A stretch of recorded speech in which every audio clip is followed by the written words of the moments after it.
Hello everyone, today I'll be doing my first album review video. I've been wanting to do these for the past 6 months or so, ever since I heard that Iron Maiden will be releasing the record, which was released in December. Dream Theater just released their new record, Coheed and Cambria released their record last year, and quite a few other ones that I haven't mentioned. Today though, I will be doing Dan Sugarman's first solo instrumental record, Centersun. I'll also be doing it with my co-host, Chloe. Is that okay? Yes, that's okay. Dan Centersun's record is obviously instrumental, and one thing I would like to note is that for instrumental metal, it is actually very dense and very complex, whereas most of the time whenever you do hear instrumental, it's very just plain and singular. There's a lot of technical rhythms and technical aspects that are portrayed and conveyed in this record, and all in all, it's very, very good, and I would recommend getting it. It's nothing short of amazing, quite frankly. Now, before I like to continue, I just want to add a note that I actually did not find out about Dan Sugarman until December of last year, and that was because he did a video with Angel Vivaldi, which is a cover of Crystal Planet, composed by Joe Satriani. Now, this video was very comedic in the sense that it was just two shredders having fun. But it also kind of signified in a way what Angel Vivaldi will be doing this year and how Dan Sugarman was introduced into his solo record, although he was in another band prior. First song on the record, Outspire. Right out of the bat, it's incredibly tasteful and it goes into a solid lead guitar line. Now, in a sense, it was very strong, just coming right out saying this is what this album's going to be. Normally that's what the first song will do, and this conveyed it very well because it does continue on for the rest of the 5 songs. Now, about 1 minute or so into the song, there's actually a melodic break going back into single note chugging, that's nice. So, going back from something melodic, something very fast, going to a melodic break, it adds a nice little, yeah. Now going from a melodic line back to chugging, it kind of brings you back into that realm of what this album is going to be. So it kind of gives you the nice metal that people like to hear and the very fast, heavy notes that we all love. So the bass tone in this song is actually very, very good. What I liked about it most was that he added a lot of the string to it. Now that may sound a little weird, but when you have a guitar that's very down tuned in the B or C sharp region in standard tuning over E standard, you kind of lose a lot of that bass tone because the guitar is filling into the bass region. So having that extra pop that's coming from the bass, it'll allow you to get that resonant and be able to actually hear the bass.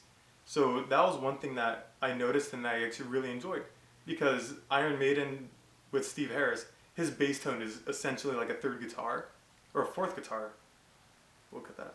Steve Harris's bass is like a fourth guitar almost. It has the very stringiness, very poppy, but on the other hand, it has a very strong punch and it gives you great attack. And in Outspire, that's what I heard a lot of.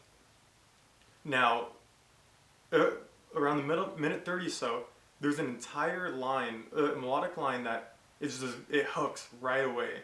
And it'll pull you back into that song from the very soft melodic area. Now, the outro line for the guitar is kind of like what John Petrucci would do, especially in the last 5 years or so. And that was very tasteful, and I really, really enjoyed that part. Second song on the record is Spectre, featuring Francesco Artusato. Now, right out of the bat, just like Outspire, it has a very heavy introduction, but it hooks you with the rhythm line. Now that was one thing I really enjoyed, and this song, what I also noticed was that the drum line was very, very strong. It had a lot of attack, a lot of punch, especially with the toms going in and out with the fills. Now, on top of that third layer, you have a lead line which has tons of sweeping involved, and it's just not just in one, like a pattern sweep, where it's between 4 frets. It is entirely through the board, back and forth. So on top of the drums that are very, very filled, very punchy, you also have the rhythm guitar, which is very strong as well. And then to add another layer on top of that, you do have the sweep picking. Now it's through the entire board. It's not just like pattern sweep, which is very common in most songs that include sweep picking, but it's just very multidimensional and it gives you a lot to listen. Now there's like the first song, there's also about a minute in a lead break, and one thing that I recognized off the bat was the way it was played. It gives you a very breathable feel in terms of a vocalist singing. Most guitars could just shred nonstop, but you have to add rests. Now, what this song did is it gave you that feel where the guitarist was almost singing in the sense of playing. Now, I believe a rest note is just as strong as a note being played, and having a vocal line with a guitar just gave it an entirely different spin, and it was very nice and very pleasant. Around the 150 mark now, there's a very rhythmic change that happens in the rhythm guitar, obviously, and it gives it to a new, it just changes, it alters the original part that's being played at the beginning. Now, going into that, we have the lead line once again, but what's different about it is that he actually uses the bass notes and the bass strings, that he'll palm mute them, so that way it's not taking up too much of the sonic space, but as he goes from the bass to the treble strings, he'll start slowly rolling it out and opening it up, so that way you do get full string clarity and the definition, but you also get something that's very full and very filled. And that's actually a very good technique. I've never done it before. I've never seen it done much, but when it is done, it's done very well, and obviously my co-host agrees with that. So one thing I did notice at the end of it was that there was very dissonant harmonies with Francesco that just kind of layered on slowly, little bit after little, and it just created a ginormous outro, and it ends. But here was the kicker. It actually ended and flowed into the third song, which I'll be talking about, and that's called Disorder. Third song is Disorder. Now, I kind of took it in the literal sense that there's going to be it's going to be disorder-like, and that's one thing a lot of artists will do with the song titles. So keeping that in mind, it actually flowed from their second song, Spectre, and this is an original composition. It does not feature anyone except Dan. Now, in the introduction, there was actually a double time feel coming from the rhythm section, but with the leads, it was very singular. So the way I thought of it was, you have the rhythm section going in eighth notes, but having the lead line go in quarters. So that way, even though it gives you a sense of disorder, it's actually very, very straightforward, and it's very quick. Now, he uses a lot of broken triads in the rhythm guitar. And what this does is it actually layers the entire rhythm section, and it gives you a more dense sound. And having the broken triads is very good over just doing chord chugging. Now, broken triads is 1-3-5, but since this is in a minor setting, it is 1 minor 3-5, and also when you add your reverb, your delay, a slight chorus, and especially doing stereo recording over double mono, you get this very dense mix. And this is what he was able to accomplish with this song. Now, one thing I would like to add is that the crunch tone for the rhythm guitars was phenomenal. I absolutely enjoyed it, and it was pretty much the best rhythm guitar tone you could ever want. And he used it for this entire song, and I absolutely enjoyed every little bit of it. Now, on my notes, I actually wrote badass solo break, because at 120, that's what happens. It's very, very great, and it actually kind of reminds me of Joe Satriani. Now, he plays very soulful in that sense. He's very quick, but he also knows exactly where to go when he needs to go. And that kind of conveyed through with this song, with what Dan was doing.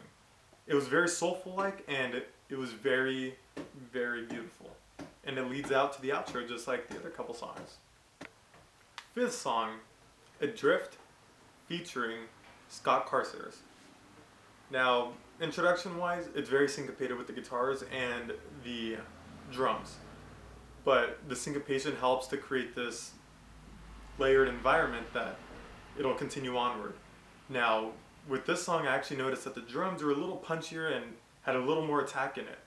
And also, that conveyed into the guitar parts. Now, the reason why it's also conveyed in the guitars is because the guitars are actually very cleaned up, have more string definition and note definition, and a little more clarity. And to get that from the first four songs that are just very fat to a very defined tone, just roll back the gain, add a little mid, take out a little bass. And it's very clear, and I personally love that kind of guitar sound. And he used it for his rhythm guitar track throughout the whole song. Now, there's an insane solo of around a minute, and it kind of makes me believe that he loves the 1 minute mark to just say, let's do something different now. And the bass line is very smooth, but it's also very fast paced. So it gives you that backing that you would really want without just being very repetitive with single note. Oh, we're playing this chord, so let me just play the root. It's actually, it jumps around a lot, it gives you some substance, and it's not plain. And this whole record is nothing short of amazing. So having that moving bass line on top of it just makes it so much better to listen to. Now, around the 240, 250 mark, there is actually a guitar break. Again, it's crazy, but you know, bringing the song title into it feels adrift. There's a lot of melodic harmonies going around, and it just gives you an entirely different tonal environment. Having the cleaned up guitar that's still crunched, you still have a melodic bass line with a little less attack, a little less string, and you have a more punchy bass or drum. So I mean, you're getting kind of like an entirely opposite song to what he first opened up with, which is Outspire. Now, around the 4 minute mark, there's these beautiful sweeps, and I believe that's credited to Scott. Now, it goes into this new section that syncopates with the bass and the drums, and there's a transition mark at that 4 minute point, and it's just beautiful. And you have to kind of listen to it to find that bass line, but when you do, you'll be very enjoyed to hear it. Now, the guitar cleans up slowly as well as the song starts, the outro, the tone of it just cleans up a little, and at the end of it, it has a beautiful chorus effect, and it fades out. And that, I think, is a really nice ending to a song that was very strong but very dense. Final song on the record is Cosmosis. This song features Angel Vivaldi, and like I said earlier, I love that guy. I've listened to him since I heard Universal Language on YouTube about 4 years ago. Now, a little side note is it sounds like a Vivaldi song, and to be a little more specific, his Revelations record, which was released around 2008. To start it off, there's these beautiful eighth note lead line, and it gives you a nice smooth vibe that kind of translates to the rest of the song. Around 107, you have this crunchy guitar riff, and it's a slight modification to the original line that was given at the introduction. Now, sonically, it's very melodic, it's very uplifting, but it's still heavy, and it's still very much a metal tune. Now, I wrote this in my linear notes, and it's called Sexy Time at 140. The reason why I put that is because it has a very tasteful lead line, and it just kind of changes everything you feel from the beginning. And there's no other way for me to explain it except Sexy Time. Now, there's also a very strong melodic drum part, and it gives you a nice effect to the entire piece. It's a little different than what we heard in Adrift, and definitely different than Outspire, but like I said, it still fills the song. And you can almost feel the guitar speaking as well, especially when you go into the solo sections. Now, around the 354 mark, which is kind of you can see the consistency in the sense that they all have the solo break at around 3:30, and you also have at the minute mark a little change, a slight difference, and Vivaldi does what he always does, and he just plays effortlessly. It's straight up what you would hear in a Vivaldi song, but you also have Dan doing his crazy, insane stuff. So both of them on the song is just like impossible guitar playing, but they do it with ease. And like I said, it kind of ends fading out with a repetitive guitar sweep going up and down in a box pattern setting. And it's very restful, and it kind of makes you enjoy that last little 20 seconds of the fade out. Because when it ends, it's like, yeah, that's Dan, his first solo instrumental record, and it's amazing. So I loved it. It was a great end to an album. It was a very strong way of saying, this is what I'm doing. And it was very well executed. In the end, Dan Sugarman's instrumental solo album, amazing. I give it 4 paws up, as demonstrated right here. You give 4 paws up too? Yes, you do. Now, there's, like I said, over and over again, there's a ton of elements. It was very densely packed with beautiful guitar lines. 4 of the 6 songs featured an amazing guitarist, and it was, to me, a way of saying, this is what you're going to be expecting from all of my next songs, all of my next records, and they're all going to be amazing. And the way he was able to execute and create all these songs was just phenomenal, and I wouldn't have wanted it a different way. Now go ahead and check out his new record on Bandcamp, and in the description box below I will have all the information you would need to follow him on any social media site, and like I said, be sure to check him out. He has a ton of great things coming on.